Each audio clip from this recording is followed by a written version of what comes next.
अस्सलामुअलैकुम, hello and welcome back to my channel. कैसे हैं आप सब लोग? उम्मीद करती हूँ कि आप बिल्कुल ठीक होंगे और खैरियत से होंगे। तो आज मेरे पास एक ये वाला ड्रेस है जिसको हम मिलकर स्टिच करेंगे। इसको मैंने ऑनलाइन परचेज़ किया था पिछले साल एक वेबसाइट से।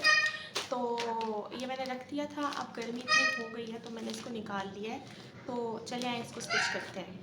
तो ये वाला ड्रेस मैंने पिछले साल ऑर्डर किया था और इसको मैंने ऑनलाइन परचेज़ किया था।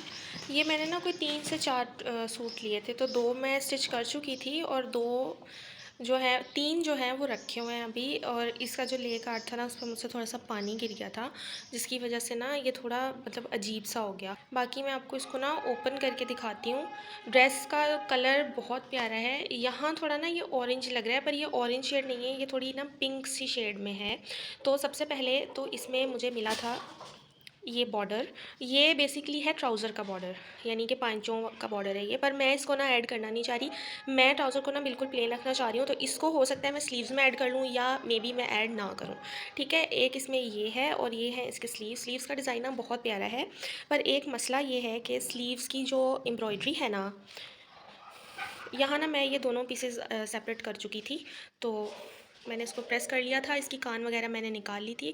मुझे याद आया कि मैंने वीडियो तो बनाई नहीं, तो फिर मैंने दोबारा इसको फ़ोल्ड करके और चॉपर में डाला और इसकी वीडियो स्टार्ट की। तो इस तरह का कुछ इसका डिज़ाइन है। ये वाला जो बंच है ना, ये बॉटम पर आएगा, यानी ये वाली चीज़ आपकी कलाई पे होगी। तो इसमें जो मसला है वो पता है क्या है, कि उल्टा है। यानी ये वाली बॉर्डर ना आपकी कलाई पे आएगी, तो ये जो कपड़ा है ना, ये यहाँ से कटेगा और ये यहाँ पे जुड़ेगा। तो ये एक मसला इसके अंदर है। अब देखते हैं खैर इसको हमने किस तरीके से करना है। ये है जी इसकी शर्ट है। शर्ट बहुत प्यारी है, इसकी A1 किस्म की चुकी थी। ये सेंटर में ये इस तरह का कुछ इसका डिज़ाइन है और जो इसका नेक है ना, उस पर एक बंच है और प्यारी सी एम्ब्रॉयडरी हुई है। इसके साथ ग्रीन का कम्बिनेशन ना बहुत आउट क्लास लग रहा है ये इस तरह। तो मैं आपको वीडियो में बताऊंगी कि इस तरह के जो गले होते हैं ना, उनको किस तरीके से बनाया जाता है कि पीछे से बिल्कुल फिनिशिंग के साथ बैठे बिना पाइपिंग के। कुछ लोगों को ना पाइपिंग में मसला होता है, तो मैं आपको बताऊंगी कि एग्जैक्ट इसी शेप का गला मतलब आप किस तरह बना सकते हैं। तो अब आपने करना ये है कि कपड़े को 4 फोल्ड करके अपनी तरफ रख लेना है। जो ओपन साइड होगी वो हमेशा आपकी तरफ होगी और जो बंद साइड होगी ना, वो आपके ऑपोजिट होगी। तो अब यहाँ मैं लेंथ मार्क कर रही थी, मुझे 40 इंचेस चाहिए था स्टिच होने के बाद, तो इसलिए मैंने इसको रखा था 43 इंचेस। हाफ इंच मैं हमेशा एक्स्ट्रा रखती हूँ और जो ऊपर नेफा था वो मुझे 2 इंच का चाहिए था और नीचे से मैंने अलहदा से कपड़ा लगाकर उसको अंदर फोल्ड करना था, जिसके लिए मैंने बस हाफ इंच का मार्जिन रखा था। और अब मैं इसकी लेंथ मेजर कर लूँगी। उसके बाद आपने एक बहुत ही इम्पॉर्टेंट काम करना है, जिससे कभी भी आपका ट्राउज़र जो है ना, वो सेंटर की साइड से ऊपर की तरफ नहीं जाएगा, नोकें उसकी नहीं उठेंगी। तो आपने नेफे वाली साइड से 2 इंच का मार्जिन लेना है, ठीक है। और आपने उसको नीचे से मिला देना है, बिल्कुल कोने से ले जाके। यानी कि जो हम कटिंग कैपरी में देते हैं ना, वो आपने ट्राउज़र में देनी है, पर आपने बॉटम से नहीं देनी ऊपर तक। आपने ऊपर से चौड़ा रखना है और नीचे से बिल्कुल कोने तक जो है ना, उसको लाके मिला देना है। यानी कि जो कन्नी होती है ना साइड वाली, वो आपने उतार लेनी है, ठीक है। थोड़ा सा क्रॉस कर रही हूँ यहाँ मैं इसको, और उसके बाद इसको मैं बिल्कुल नीचे तक ले आऊँगी। ये जो क्रॉस मैंने करा है ना, ये तकरीबन 25 इंचेस तक था। अगर आपका मीडियम साइज़ है तो आप 24 रखेंगे, और अगर आपका स्मॉल साइज़ है तो आप 23 रखेंगे। और उसके बाद इसको तिरछा करते जाना है और इसको नीचे तक जोड़ देना है। जब ये काम आपका हो जाएगा ना, तो आपने उसके बाद क्या करना है, जो आपका नेफा होगा आपने उसको मार्जिन कर लेना है कि वो कितना है। तो नेफा मार्जिन करने का सबसे जो बेस्ट तरीका है ना, वो ये होता है कि आप अपनी कमर का राउंड ले लें और उसको 4 पार्ट में डिवाइड करें। यहाँ पे हमने कपड़ा भी तो 4 फोल्ड में बिछाया है ना, तो आपकी वेस्ट का जो भी 4th पार्ट होगा ना, वो यहाँ पर आपने मार्क कर लेना है। पर उससे पहले हमने ये जो निशान लगाया था ना, हम इसको कट कर लेंगे ताकि हमें मार्किंग में आसानी रहे। तो सबसे पहले आपने इसको कट करना है और अच्छे से अपने कपड़े को आपने प्रेस कर लेना है, क्योंकि जब आप प्रेस कर लेते हैं ना, तो इसके बहुत सारे फ़ायदे होते हैं। आपका कपड़ा सिलने के बाद भी उसी शेप में हमेशा रहता है, जो आपने स्टिचिंग के टाइम पर उसको प्रेस वगैरह करके बिठाया होता है। अब आपने ना ये करना है कि जितना भी आपको बॉटम चाहिए आपने पहले उसको मार्क करना है। तो यहाँ फ्रंट साइड का जो बॉटम था ना वो मैं 12 इंचेस रख रही थी, तो यहाँ मैंने निशान लगा लिया था। अब यहाँ निशान लगाने के बाद मैं नेफ़े की साइड पे गई थी, वहाँ से मैंने नेफ़े का निशान लगाया और उसके बाद म्यानी का निशान लगाया था, यानी कि आसन जिसको हम बोलते हैं। तो यहाँ पर मैंने लार्ज साइज़ के हिसाब से जितना भी मेरा राउंड बन रहा था उसका 4th पार्ट निशान लगाया और उससे 2 इंचेस कम करके 17 इंच पे यहाँ पर मैंने एक निशान लगाया था लंबाई में, और यहाँ एक लाइन ड्रॉ कर ली थी। अब लाइन ड्रॉ करने का मकसद ये है कि यहाँ पर आपने ना थोड़ी सी गोलाई शेप देनी है ताकि आपके ट्राउज़र की कटिंग ना एकदम वो जो ब्रांडेड स्टाइल होता है ना उसमें आए। यहाँ से कुछ लोग ना क्रॉस भी कर लेते हैं, यहाँ से कुछ लोग स्ट्रेट भी रहने देते हैं, पर आपने ये नहीं करना। अगर आप चाहते हैं ना कि आपका ट्राउज़र ब्रांडेड लुक दे हमेशा, तो आपने 1 इंच की यहाँ पर गोलाई शेप लाजमी देनी है। जब आप यहाँ से गोलाई शेप दे लेंगे उसके बाद आपने कर्व स्केल से अपने जो भी निशान होगा ना पाइंचे का आपने लगाया होगा, यानी कि अगर आपको 8 चाहिए, 9 चाहिए, 10 चाहिए तो वो आपने लगा लेना है और कर्व स्केल से उसको मिला देना है। अब यहाँ पे आपने देखा होगा कि मैंने इंचेस टेप से पहले सीधा मार्क किया है, तो आप लोगों ने इसको 10 इंचेस तक सीधा लेकर जाना है और उसके बाद ऊपर आसन वाली साइड से इसको हल्की सी शेप देनी है और इसको कट कर लेना है। अब कट करने का तरीका ये है कि जो ऊपर वाले 2 पीस होंगे ना आपने जस्ट उनको कट करना है, टोटल 4 पीस को यहाँ पे कट नहीं करना। और वो कट क्यों नहीं करना ये अभी मैं आपको आगे चल के बताती हूँ। यहाँ पर मैंने इसको कर लिया था सेपरेट और जो दूसरी साइड थी उसको मैंने फैला लिया था। अब मैं ये कर रही हूँ कि जो फ्रंट साइड है ना उसको मैं 2.5 इंच उठा के आगे को सरका दूँगी। इससे क्या होगा, जो टेलर स्टिचिंग करते हैं ना वो ये कहते हैं भाई जो आपका आसन वाली साइड है ना वहाँ से आपने 2-2 इंचेस एक्स्ट्रा लेना है। अरे भाई यहाँ से उठा के पीछे कर दो, बात तो वही आ जाएगी ना। तो मैंने 2.5 इंच जो है इसको उठाकर पीछे कर दिया था।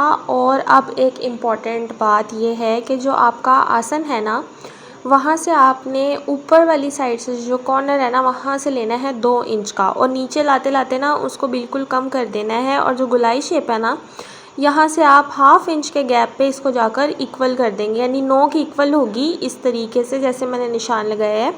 और इसको आपने कट कर लेना है। ये कट हो जाएगा ना तो इसके बाद आपने क्या करना है, ये जो फिटिंग की साइड वाली सिलाई मतलब जहाँ लगेगी जो कटिंग है ना तो उसके साथ साथ से आपने इसको कट करना है। यहाँ मैं इसको कट कर रही थी। अच्छा, जब तक ये कट हो रहा है आप लोग मुझे बताएं कि क्या आप लोगों की ईद की शॉपिंग हो गई है, आपने अपने ड्रेस बना लिए हैं। पहले मैं सोच रही थी कि ना ईद पे कोई रेशमी ड्रेस हो जाए, बट गर्मी इतनी ज़्यादा हो गई है ना तो ऐसा पॉसिबल ही नहीं है। अच्छा, तो आप लोग मुझे ना जल्दी जल्दी से ये बताएं कि क्या आपने किस टाइप का ड्रेस लिया है ईद के लिए। यहाँ पे ना ट्राउज़र की जो कटिंग है ना वो मैं कर चुकी थी और आप देख सकते हैं बिल्कुल, यानी एक साइड छोटी होगी और एक साइड बड़ी होगी। और कपड़ा ना यहाँ कम था, तो अब मैं पता है क्या करूँगी कि जो मैं शर्ट कटिंग करूँगी ना उसमें से इतना चौड़ा बॉर्डर में यहाँ लगा के, और जो वो नीची कटिंग होती है ना लाइक यहाँ से इस शेप में आती है वो ऐसे, वो वाली कटिंग मैं उसकी कर लूँगी। तो बैक साइड मेरी बड़ी हो जाएगी और फ्रंट साइड जो है वो छोटी हो जाएगी। यहाँ मैं इसको शेप दे चुकी थी कपड़े को रख के। अब मैं इसको इसी शेप में यहाँ से कट कर लूँगी और इसको इसमें जॉइंट कर लेंगे और ये अंदर चला जाएगा नेफे में, तो पता भी नहीं चलेगा कि जोड़ लगा हुआ है और हमारा काम भी हो जाएगा। अच्छा, यहाँ से मैं आपको दिखाऊँ कि यहाँ जोड़ लगा के ना मैं इसको 2.5 इंच यहाँ से ऊपर कट कर चुकी थी और ये कुछ इस तरह का दिख रहा था। मतलब ये देखिए यहाँ से, अब मैंने यहाँ से 2.5 इंच लिया था ना मार्जिन इसका इतना, तो यहाँ से मैंने 2.5 इंच ही लिया। मतलब यहाँ से भी 2.5 इंच और यहाँ से भी 2.5 इंच और उसको इस तरह कर्व कर दिया। तो ये बिल्कुल इक्वल है, ये देखिए वहाँ से इक्वल और यहाँ से थोड़ी सी शेप में, ये देखिए। ओके, अब आपने करना क्या है, अब आपने ना फ्रंट का जो आपका पल्ला है ना उसको आपने ऐसे फोल्ड करना है, इक्वल होना चाहिए बिल्कुल। ये कॉर्नर और ये कॉर्नर इसको पकड़ के ऐसे मिला देना आपने, ठीक है। ये मिला दिया और बस ये इसका सेंटर कर लिया आपने। अब आपने यहाँ से इतनी एक प्लीट डालनी है इस तरह, ऐसे बिल्कुल ½ इंच की। मैं आपको निशान लगा के फिर दिखाती हूँ। यहाँ से ½ इंच और यहाँ से, और ये जो इसकी लंबाई है ना, ये पूरे 8 इंच की है। मतलब ये लार्ज साइज़ का ट्राउज़र है इसलिए 8 इंच है। अगर मीडियम है तो 7 होगा, 7 इंच की प्लेट आएगी, और अगर स्मॉल है तो 6 इंच की प्लेट आएगी। इस प्लेट का फ़ायदा ये होता है कि जब आप पहनते हैं ना ट्राउज़र, तो जो आपका बेली साइड है ना, वहाँ पे बहुत ज़्यादा ना कपड़ा इकट्ठा नहीं होता। देखें यहाँ इस तरीके से मैं इस पर प्लेट डाल चुकी थी। अब आपने इसको प्रेस कर लेना है ये, और ये प्लेट ना आपने जो दोनों पीसेस होंगे ना फ्रंट साइड के, आपने उन दोनों पर डालनी है। इस पर भी मैं यहाँ प्लेट डाल चुकी हूँ। अब आपने इसको ऐसे सीधा करना है और सीधा करके आपने इसको प्रेस कर लेना है। अब आपकी चॉइस है, या तो आप दोनों के ना आसन जोड़ लें, यानी फ्रंट और बैक के आसन जोड़ लें। मैं पहले साइड की सिलाई लगाऊंगी, ये वाली जो सिलाई होती है, क्योंकि मुझे साइड पे थोड़ा सा डिज़ाइन बनाना है, इस वजह से पहले मैं ये वाली सिलाई लगाऊंगी। ये स्टिच करके मैं आपको दिखाती हूँ। यहाँ पर ना मैं ट्राउज़र के डिज़ाइन के लिए कुछ पट्टियाँ कटिंग करी थी। मुझे थोड़ा सा ना कट रखना था ट्राउज़र में, तो उसकी वजह से, और मुझे पट्टी चौड़ी चाहिए थी और ये पट्टी चौड़ी नहीं थी। तो जो मैंने शर्ट कटिंग की थी ना, ये पट्टी उसके साइड से निकली थी, तो इसको इक्वल करके मैंने इसको सिलाई लगाई और चौड़ा कर लिया। आप लोग भी ना इसी तरह किया करें। अगर आपको डिज़ाइनिंग करनी होती है और डिज़ाइन का समझ में नहीं आता ना कि प्रॉपर पूरा पीस कहाँ से निकालें, तो ये कतरने शतरने जितनी भी होती है ना, ये काम में लिया करें। अब इस पीस को मैंने फ़ोल्ड करके रख दिया था और इसको डबल फ़ोल्ड किया मैंने, और जो थोड़ा बहुत ऊंच नीच थी ना, उसको मैंने कट कर लिया, तो ये बराबर हो गया था यहाँ से। अब मैं इसको सिलाई लगा लूँगी और फिर उसके बाद इसको मैं ना ट्राउज़र के बॉटम में जोड़ लूँगी। स्टिचिंग का काम इतना ज़्यादा है, और ईद में सिर्फ़ और सिर्फ तकरीबन 4 से 5 दिन हैं अभी, और मत बज गई है काम कर कर के। इतनी थकन हो रही है, रमज़ान शरीफ चल रहा है।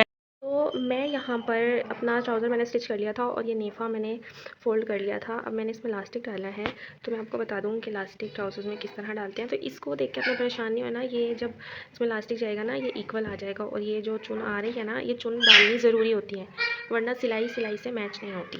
ठीक है, ये देखें, सिलाई से यहाँ मैच है, यहाँ भी सिलाई से मैच है। तो आपने क्या करना है, इलास्टिक डालने के लिए आपने अपने ट्राउज़र को इस तरह फ़ोल्ड कर लेना है, और जो भी इलास्टिक आप डालते हैं यहाँ से लेकर यहाँ तक,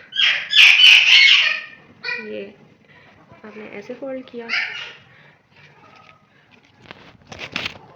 ये डबल हो गया, तो फिर आपने इसको यहाँ से ऐसे पकड़ के ट्रिपल कर लेना है।